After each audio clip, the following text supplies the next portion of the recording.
Microplastics are everywhere, which is both a description of the number of stories and studies related to the phenomena and the content of those stories and studies, which attest to the pervasive nature of microplastics. Microplastics, a word you probably started to hear more. They've been found in almost every organ in the body, as well as in the blood. नमस्कार, मेरा नाम है सत्यम आनंद और आज हम बात कर रहे हैं माइक्रोप्लास्टिक के बारे में। हाल ही के एक रिसर्च में ये सामने आया है कि माइक्रोप्लास्टिक इंसानों के ब्रेन में भी पाया गया। रुकिए, क्या हमें ये सुनकर डर जाना चाहिए? नहीं, पर हाँ, हमें सतर्क जरूर हो जाना चाहिए। तो आइए जानते हैं कि क्या है माइक्रोप्लास्टिक और क्या कहती है हाल ही में आई नई जानकारी इसके बारे में। माइक्रोप्लास्टिक प्लास्टिक की इतनी छोटी कण होती है कि हम इन्हें कई बार देख भी नहीं पाते, पर ये हमारे चारों तरफ न केवल मौजूद है बल्कि आसपास के सभी जीव जंतुओं और मनुष्यों पर इसका प्रतिकूल प्रभाव भी पड़ता है। विज्ञान के अनुसार माइक्रोप्लास्टिक प्लास्टिक के उन कणों को कहते हैं जिनका आकार 1 मिलीमीटर से 5 मिलीमीटर के बीच होता है और ये हमारे चारों तरफ, जैसे कि हवा में, पानी के भिन्न स्रोतों यानी कि नदियों, तालाबों, समुद्रों और महासागरों में मौजूद है। वैज्ञानिक लंबे समय से माइक्रोप्लास्टिक के संभावित प्रतिफलों को जानने की कोशिश कर रहे हैं। इसी कड़ी में वैज्ञानिकों के एक समूह ने नए अध्ययन में पाया कि माइक्रोप्लास्टिक मानव के अनेक अंगों जैसे फेफड़े, गर्भाशय का नाल, प्रजनक अंग, लीवर, किडनी, घुटने, केहूनी, रक्त धमनियां और बोन मैरो में पाया गया। ये अत्यधिक चिंता का विषय है। सबसे खतरनाक बात जो इस अध्ययन में रेखांकित की गई है कि माइक्रोप्लास्टिक मानव के मस्तिष्क में भी पाया गया है। कुकुरोवा विश्वविद्यालय के सीडत गोंडुगदू के अनुसार इसे वैश्विक आपातकाल घोषित करना चाहिए। माइक्रोप्लास्टिक प्रदूषण न केवल हवा और पानी में बल्कि हमारे भोजन में भी उपलब्ध है।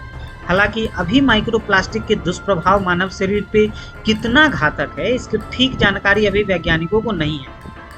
ताजा तरीन शोध जबकि इस ओर सिर्फ इशारा करते हैं कि माइक्रोप्लास्टिक का हमारे अनेक अंगों में मिलने के कारण अनेक बीमारियां, जैसे कि ऑक्सीडेटिव तनाव, जिसके कारण सेल की क्षति या सूजन या हृदय रोग हो सकता है। कुछ जानवरों पे अध्ययन के बाद पता चला कि माइक्रोप्लास्टिक के कारण उनमें प्रजनक अंग भी प्रभावित हुए हैं और उनके अनेक प्रकार के कैंसर प्रभावित एंडोक्राइन और प्रतिरोधक क्षमता और सीखने, याद रखने की शक्ति को भी कम करता है। स्वीडन के गोथेनबर्ग यूनिवर्सिटी के बेथनी कार्ने अल्मरोड, जो कि एक इकोटॉक्सिकोलॉजिस्ट हैं, कहती हैं कि माइक्रोप्लास्टिक का मानव अंगों में मिलना एक चिंता का विषय है। हम जितना भी इसके दुष्प्रभावों, जानवरों और मानव कोशिकाओं को लैब में अध्ययन करके जो भी जानकारियां इकट्ठा हो रही हैं, इसके हिसाब से ये बता रहे हैं। एक अन्य नवीन अध्ययन जो कि अभी प्रकाशित नहीं हुई है परंतु national institute of health USA के द्वारा ऑनलाइन प्रकाशित किया गया, उसके अनुसार शोधकर्ताओं को मस्तिष्क में माइक्रोप्लास्टिक के समूह मिले। यूनिवर्सिटी ऑफ न्यू मैक्सिको के प्रोफेसर और टॉक्सिकोलॉजिस्ट मैथ्यू कैंपेन के अनुसार शवों के लीवर, किडनी और मस्तिष्कों के परीक्षण के दौरान इन सभी में माइक्रोप्लास्टिक मिले, पर मस्तिष्क में ये अन्य अंगों के मुकाबले 10 से 20 गुना ज़्यादा थी। कैंपेन इसे खतरे की घंटी मानते हैं। कैंपेन इस पे आश्चर्य करते हैं कि हमारा मस्तिष्क कितना प्लास्टिक झेल सकता है, क्योंकि 12 मस्तिष्कों का अध्ययन करते वक्त उनमें पाया कि उनकी मृत्यु अल्जाइमर और डिमेंशिया नामक बीमारियों के साथ हुआ और उनमें एक स्वस्थ ब्रेन से 10 गुना अधिक प्लास्टिक पाया गया। मस्तिष्क में माइक्रोप्लास्टिक की ये मात्रा 2016 के मुकाबले 50% अधिक है और पर्यावरण में माइक्रोप्लास्टिक के बढ़ने की रफ्तार से ही हमारे मस्तिष्क में बढ़ रहा है। इसका हमारे शरीर पे क्या दुष्प्रभाव पड़ेगा, ये कहना अभी कठिन है, पर वैज्ञानिक इसे लेकर बहुत चिंतित हैं। कई अन्य शोध पत्रिका जैसे कि journal of hazardous material, Chinese paper, toxicological sciences journal में छपे शोध ये बताते हैं कि माइक्रोप्लास्टिक हमारे बोन मैरो, घुटने और केहूनी में भी पाए गए हैं। ये माइक्रोप्लास्टिक पॉलीथीन से ही बने हैं जो बड़ी आसानी से उपलब्ध है। माइक्रोप्लास्टिक प्रजनक अंगों में भी पाया गया है, जिसे international journal of importance research के 19 जून के अंक में छापा गया था।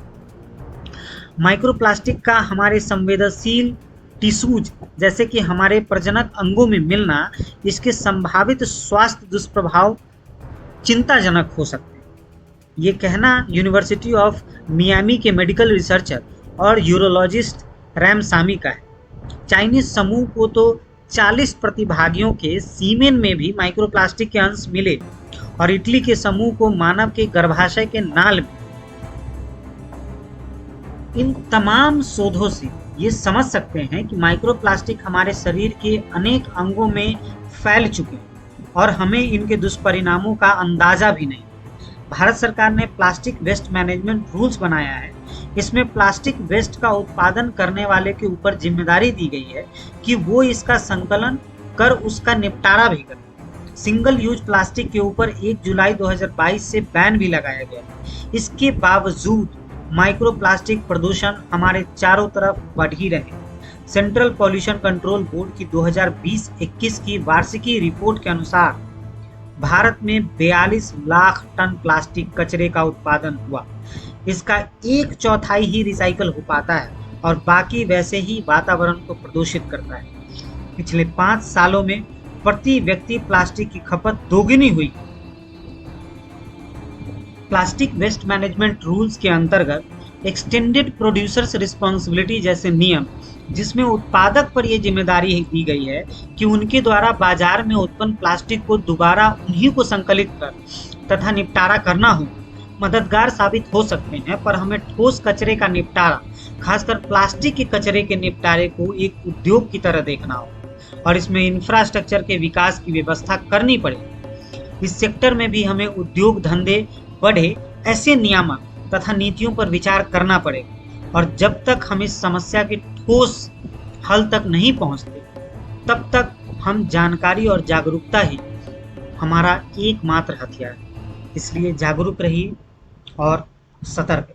धन्यवाद।